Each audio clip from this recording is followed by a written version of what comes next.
কেন্দ্রীয় স্বরাষ্ট্রমন্ত্রী অমিত শাহ বাংলায় এসে কোন বিষয়টা সবচেয়ে বেশি গুরুত্ব দিলেন জানেন? তিনি বললেন অনুপ্রবেশ ঘটিয়ে অনুপ্রবেশকারীদের সাহায্য করে তৃণমূল কংগ্রেস এ রাজ্যটাকে অনুপ্রবেশকারীদের আখড়া বানিয়ে দিয়েছে।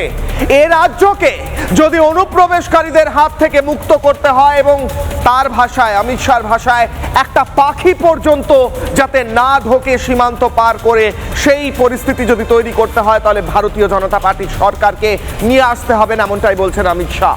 আজকে ভারতীয় জনতা পার্টির সংকল্পপত্রে, তাদের ম্যানিফেস্টোতে একদিকে অনুপ্রবেশ, আরেকদিকে মহিলাদের সুরক্ষা, একদিকে সপ্তম পে কমিশন, অন্যদিকে সরকারি কর্মীদের ডিএ, অন্যদিকে এ রাজ্যে নতুন করে শিল্পের বন্যা বইয়ে দেওয়ার প্রতিশ্রুতি রইল, নতুন চাকরি দেওয়া এবং বাংলার মানুষকে সুরক্ষা দেওয়ার কথা রইল।